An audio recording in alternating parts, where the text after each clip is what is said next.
بسم الله الرحمن الرحيم يا أيها المدثر قم فأنذر وربك فكبر وثيابك فطهر.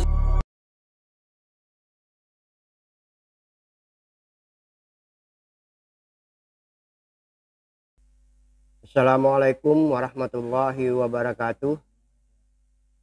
Para pemirsa yang dirahmati Allah, kita ketemu kembali dalam kajian rasionalitas Qur'ani bersama Bapak Haji Iswan Muhammad Isa. Kita akan membahas tema lanjutan daripada tema sebelumnya, yaitu tentang zikir, yang mana pada kajian yang lalu, khususnya pada tema ke-74, makna umum daripada zikir adalah kesadaran dalam berbagai bentuk dalam arti teknis. Salah satunya adalah memori atau ingatan. Dari makna teknis ini, apakah zikir dapat dikatakan kita pahami dengan sejarah, Pak Iswan? Terima kasih Pak Jul. Assalamualaikum warahmatullahi wabarakatuh. Alhamdulillah sampai hari ini kita sudah sampai tema ke-75 Pak Jul ya. Mungkin dalam beberapa tema ini kita akan membahas tentang zikir, makna zikir, karena banyak hal-hal yang berkaitan dengan dengan makna zikir itu gitu. Nah, jika apa yang tadi ditanyakan Pak Jul apa dalam konteks yang ingatan, nah ini mungkin dalam kaitannya dengan bisa nggak kita maknakan atau kita pahami sebagai sejarah gitu. Nah, mungkin pertama yang perlu saya sampaikan dulu bahwa yang namanya ingatan atau memori tentu mengenai sesuatu hal yang sudah pernah terjadi. Jadi kita hanya punya memori, kita mengingat sesuatu, artinya pada saat yang sudah terjadi, sebagai Pak Jul tadi menanyakan tadi, nah itu udah masuk memori karena sudah terjadi beberapa saat tadi gitu. Nah, itu karena apa? Karena kita tidak mungkin mengingat sesuatu hal-hal yang tidak terjadi atau yang belum terjadi begitu. Nah, itu yang pertama, maknanya sudah terjadi begitu. Nah, yang kedua, kalau tadi dikatakan apakah ada kaitan atau dimaknai dengan sejarah, nah kita pahami dulu bahwa sejarah yang di dalam bahasa Arab tarikh, yang kita pengertian sekarang yaitu tarikh atau history. Nah, ini adalah merupakan rekam jejak. Nah, sejarah ini kita tahu bahwa dia adalah rekam jejak segala sesuatu yang sudah terjadi. Yang sudah terjadi artinya yang kita sebut masa lalu. Maksudnya masa lalu itu masa lalu yang tak terbatas mundur ke belakang sampai pada momen sesaat. Sebab masa kini itu kan hanya momen saja. Setelah dia terjadi, dia sudah lewat gitu. Nah, ini dia menjadi masa lalu. Nah, di sejarah ini, kejadian-kejadian masa lalu ini, nah inilah yang terekam di dalam memori, di dalam ingatan, baik pun terekam dalam bentuk misalnya catatan, dalam bentuk teks, atau peninggalan-peninggalan seperti yang kita pernah kenal dia sebagai situs dan lain-lain. Nah, jadi itu semuanya termasuk sejarah gitu. Nah, jadi secara teknis kalau kita lihat kata zikir ini juga berarti dapat kita pahami dia sebagai makna sejarah. Artinya sejarah sesuatu yang sudah terjadi, sesuatu yang sudah ada, sesuatu yang sudah muncul. Nah, oleh sebab itu kata zikir ini juga dapat kita pahami sebagai sejarah. Karena tadi kan kita katakan salah satu makna zikir itu kan dia sebagai memori, ingatan. Nah, sedangkan sejarah adalah memori, ingatan juga. Nah, jadi apa yang ditanyakan tadi, kalau begitu dia mempunyai makna yang setara dalam konteks bahasan kita ini, setara antara zikir dan sejarah. Secara pengertian tadi, logis berarti kalau kita katakan bahwa salah satu makna dari zikir adalah sejarah. Jadi bagaimana penggunaannya dalam konteks Al-Quran? Apakah makna ini juga diakomodir dalam Al-Quran? Nah, memang kalau kan selama ini kita kalau melihat mendengar kata zikir Nah ini kan kita terbayang nih, terbayang orang yang duduk pegang tasbih, membaca duduk sendirian, atau ada kita yang mengamalkan bacaan-bacaan yang diajarkan guru kita, atau dia kita duduk yang membaca Al-Quran hatam diulang lagi, terus kita membaca segala sesuatu bacaan-bacaan tertentu begitu. Nah inilah yang diabstraksi kita yang selama ini bahwa yang dia orang ini ahli zikir nih begitu. Nah sekarang seperti apa yang Pak Jul tanyakan tadi, apakah makna sejarah ini diakomodir juga di dalam Al-Quran gitu. Nah sekarang kalau kita lihat di surah Al-Anbiya ayat 7, nah di situ Allah berfirman, wa ma arsalna qablaka illa rijalan nuhi ilaihim fas'alu ahlaz zikri in kuntum la ta'lamun. Nah, di sini Allah mengatakan bahwa dan tidaklah kami mengutusmu ya Muhammad, mengutusmu illa mengutus rasul-rasul sebelum kamu ini melainkan rijal yang diberi wahyu, laki-laki yang diberi wahyu kepada mereka-mereka itu, kata Allah. Nah, artinya yang kalau kamu tidak tahu, kata Allah, fas'alu ahli zikri in kuntum la ta'lamun. Kalau kamu tidak tahu, tanyakanlah kepada ahli zikir. Nah, di sini Allah menggunakan kata ahli zikri begitu. Nah, artinya di sini ayat ini menginformasikan bahwa sebelum Rasulullah Shallallahu Alaihi Wasallam ini menjadi nabi, sebelumnya itu sudah banyak nabi sebelumnya, dan nabi-nabi itu bukan alur dari bangsa Arab, dia dari keturunan Ibrahim. Sedangkan nabi-nabi yang sudah ada ini kalau kita lihat dia keturunan Ismail, Rasulullah. Sedangkan nabi-nabi yang lain ini keturunan daripada Ishak. Nah, nabi-nabi yang lain dalam sejarah dia tidak tinggal selain Ibrahim, dia tidak tinggal di jazirah di Mekah, di jazirah Arab itu. Dia tinggal di Palestina, di segala macam begitu. Nah, oleh sebab itu Allah katakan bahwa sebelum kamu ini juga sudah ada nabi-nabi yang lain dulu begitu. Nah, pas'alu maka tanyakanlah, kata Allah, pas'alu ahli zikri in kuntum la ta'lamun.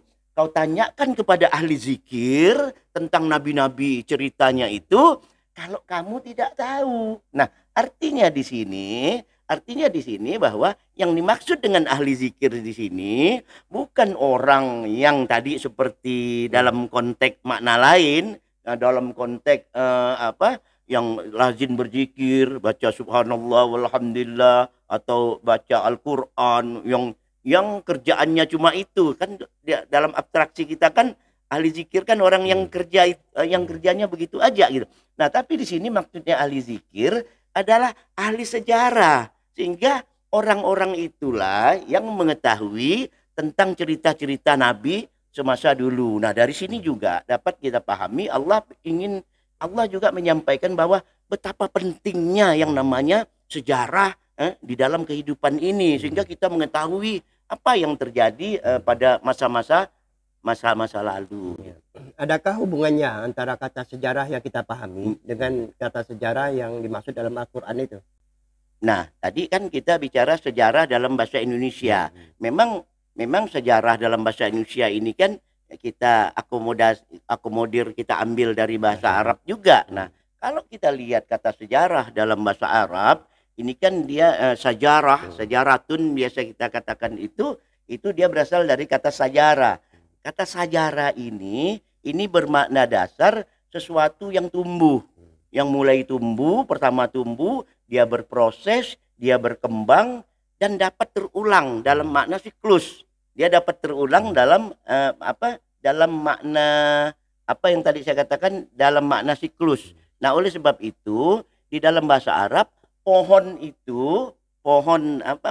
atau tanaman yang kita kenal itu, nah dalam bahasa Arab dia disebut sajarah juga karena pohon itu dia bersiklus gitu, dari tumbuh biji terus berbuah, buahnya tumbuh lagi gitu kan. Nah, dari makna siklus inilah muncul istilah-istilah atau pemahaman-pemahaman teknis daripada kata zikir, kata sejarah ini. Kata sejarah artinya bisa meluap. Meluap itu kan dia terulang tuh kan, bisa meluap, bisa di penggunaan juga upah itu kan dipakai tiap bulan bayar upah. Nah, dia meluang, bahkan rokok cerutu yang digulung pakai daun dihisap itu karena habis gulung lagi, atau apa kata kita sini bahasa longlat itu. Nah, itu sejarah juga karena dia berulang. Makanya hal-hal misalnya sesuatu yang mendidih terus. Nah, itu di dalam bahasa Arabnya dia disebut juga sebagai sejarah dalam bahasa Arab. Nah, di dalam bahasa Indonesia juga pengertian sejarah ini ya kurang lebih yang tadi kita katakan, kita makna juga sebagai silsilah, suatu proses perjalanan kan, asal usul riwayat. Jadi dia bersiklus begitu. Oleh sebab itu ada dalam pepatah kan kita katakan bahwa buah itu kan tidak jauh dari pohonnya, artinya dia bersiklus, buahnya ya kayak itu lagi, tapi dengan materi, dengan sifat-sifat yang berbeda. Jadi sejarah dalam pengertian tadi dapat kita pahami sebagai suatu momen awal dari masa lalu, momen awal mula daripada masa lalu, masa lalu qablahin ini, masa lalu ini yang berkelanjutan. Jadi dia yang berkelanjutan sehingga dia membentuk adanya momen sesaat hari ini gitu. Dalam bahasa Arabnya hin, momen sesaat hari ini, hin. Nah, sehingga dari momen hari inilah dia akan menjadi momen masa depan gitu. Nah, jadi dari masa lalu, dalam masa lalu yang jauh itu dalam bahasa Arab namanya dahar, momen itu namanya hin, momen hari ini begitu. Nah, jadi ini yang dapat kita pahami dari makna sejarah. Nah, ini dapat kita lihat juga di dalam Al-Qur'an, misalnya di surah Al-Insan ayat 1. Di situ Allah katakan hal ata 'alal insan hinun minad dahri lam yakun syai'an maskura. Nah, telah datang hal ata 'alal insan, momen manusia itu hinun, momennya itu sebenarnya dia berasal dari minad dahri, dari masa lalu, dari masa lalu. Nah, sehingga manusia yang kita sekarang kenal ini dia juga merupakan proses-proses yang berkelanjutan terus daripada masa lalu. Nah, jadi secara proses manusia juga saat ini ya dia merupakan proses masa lalu seperti makna yang sejarah yang tadi kita sampaikan begitu. Nah, dalam konteks hubungannya dengan perkembangan manusia, kata sejarah ini kalau kita lihat pertama kali ini digunakan Allah pada saat ketika Allah menyuruh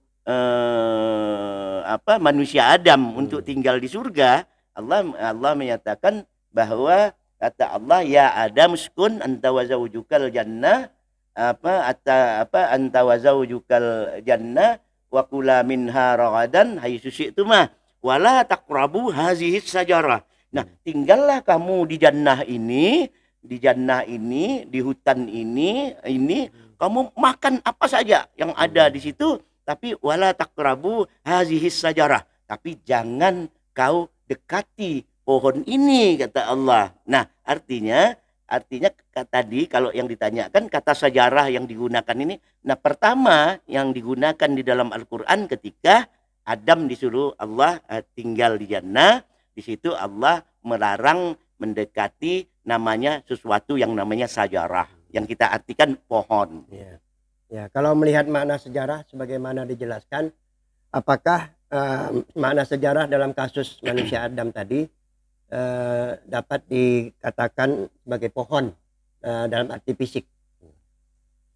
Nah, memang kalau kita lihat Al-Quran, jadi sebenarnya di dalam Al-Quran ini kan, bahasa Al-Quran ini kan Allah banyak mengatakan bahwa ada banyak makna apa yang kita sebut misal majas gitu. Nah, majas itu adalah suatu kata tapi maknanya tidak seperti kata yang ditulis itu gitu. Nah, di dalam Al-Qur'an banyak pemisalan-pemisalan apa yang diberikan Allah di dalam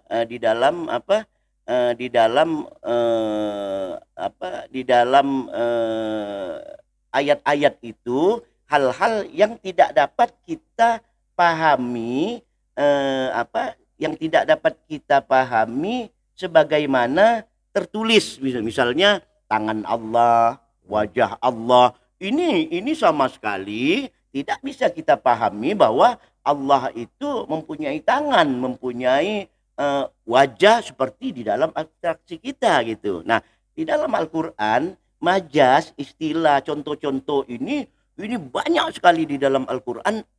Bukan kita yang mengatakan, Allah sendiri yang mengatakan bahwa dalam Al-Quran ini banyak contoh katanya. Nah, Allah juga menyatakan di Az-Zumar ayat 27 itu Allah katakan walaqad darabna lin-nasi fi hadzal Qur'an min kulli mathalil la'allahum yatazakkarun.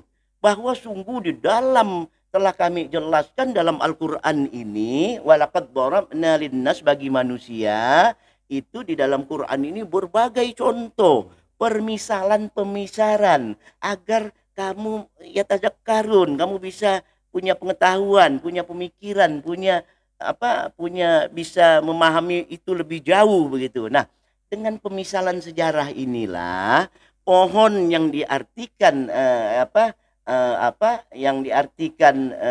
Allah, pohon ini jangan kamu dekati pohon ini juga. Nah, ini mungkin tidak bisa juga kita pahami di dalam arti pohon orang makan buah dia diusir dari surga begitu. Nah, apakah Allah misalnya hanya istilahnya makan buah diusir, padahal Allah Maha Penyayang, Maha Penerima taubat begitu. Nah, jadi di sini sejarah dapat kita pahami sebagai yang diberikan kepada Adam ini sebagai perkembangan manusia, seperti pohon tadi, dari segala sesuatu yang dimulai mulai kejadiannya dia berkembang. Kalau kita lihat sejarah yang manusia Adam yang kita bahas, dia mulai dari memahami asma, dia memahami abstraksi, dia bisa dia bisa mempunyai pengetahuan. Nah, inilah perkembangan ini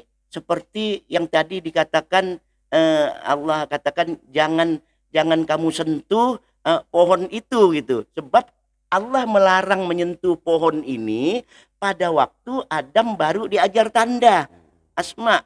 Adam tidak punya abstraksi apa-apa begitu.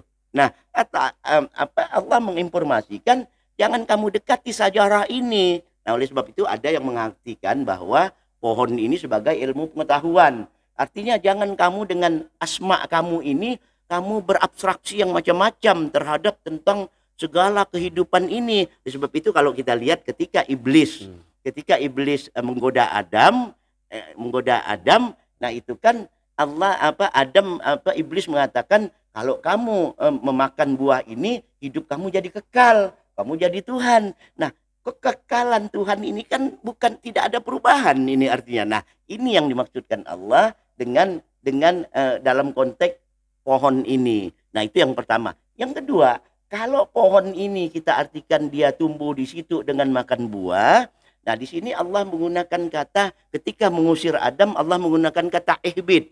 Ketika makan, Allah bilang ihbitu di surah Al-Baqarah 36 itu ihbitu. Tapi setelah itu Adam bertobat, katanya itu Allah menerima tobat Adam di surah Al-Baqarah 38 itu. Selanjutnya Allah katakan juga ihbitu begitu. Nah, jadi artinya kalau makna seperti itu yang kita pahami, berarti di dua ayat ini ada salah satu ayat yang kata ihbitunya tidak bermakna apa-apa, sehingga kalau kita pahami sebagai pohon dalam makna arti kata yang sebenarnya, yaitu buah yang dimakan, apalagi berkembang. Makan kalau laki-laki katanya sampai di sini stop, terus jadilah ini, kalau perempuan sampai di dadanya. Nah, ini dari pemahaman pohon inilah, karena dipahami secara ini, dia berkembang menjadi mitos begitu, menjadi mitos. Nah, mengenai apa yang saya tadi katakan ini udah kita bahas di tema 19 sampai 21 tentang manusia Adam, bagaimana perkembangannya dalam konteks sejarah ini. Jadi kesimpulan apa yang dapat kita ambil dari kajian kita kali ini, Pak Iswan? Nah, kesimpulan yang dapat kita ambil dari kesimpulan ini, yang pertama, kata ahli yang tadi kita maksudkan, kata ahli zikir ini dalam konteks tema ini, yaitu bermakna ahli dalam sejarah, artinya di dalam suatu kesatuan, baik dalam makna dasar filosofisnya maupun di dalam makna dasar teknisnya yang kita kenal sebagai tarikh atau histori di dalam bahasa Inggrisnya itu yang pertama. Yang kedua, berarti masa kini, momen masa kini ini itu adalah sesaat daripada perjalanan sejarah. Artinya ketika momen itu terjadi, dia sudah jadi sejarah begitu. Jadi apa yang kita alami sekarang momen-momen masa kini, sedangkan masa lalu yang menjadi masa kini. Nah, sedangkan masa depan adalah proses kelanjutan dari peristiwa masa kini. Jadi ada satu kesatuan begitu. Kalau pengen kita melihat dalam satu kesatuan, bagaimana keterhubungan dalam satu kesatuan antara masa lalu, masa kini, dan masa depan. Itu yang kedua. Yang ketiga, sejarah juga dapat diibaratkan, oleh sebab itu Allah mengibaratkannya sejarah itu sebagai sebuah pohon begitu, pohon, karena pohon ini mengandung makna momen yang awal tumbuh, berkembang, berproses, bahkan dapat mengalami siklus. Nah, itu makanya sejarah manusia itu kan bersiklus semuanya tadi. Nah, itu kan. Nah, itu ya. Tadi saya katakan bahwa Allah pengen menunjukkan betapa pentingnya kita untuk memahami sejarah, sehingga kita tidak tertipu oleh hal-hal masa lalu yang tanpa kita ketahui secara ilmu pengetahuan. Nah, oleh sebab itu kesimpulan terakhir mungkin kita bisa mengutip apa yang dikatakan Bapak pendiri bangsa kita, Soekarno, bahwa Soekarno katakan jas merah. Jangan sekali-sekali melupakan sejarah. Nah, saya kira itu yang dapat saya sampaikan dalam konteks ini. Di tema selanjutnya kita bahas zikir dalam makna lain lagi. Demikian para pemirsa yang dirahmati Allah, kajian kita kali ini dapat kita akhiri. Sampai ketemu pada kajian yang masa akan datang. Assalamualaikum warahmatullahi wabarakatuh. Waalaikumsalam warahmatullahi wabarakatuh. Alhamdulillah.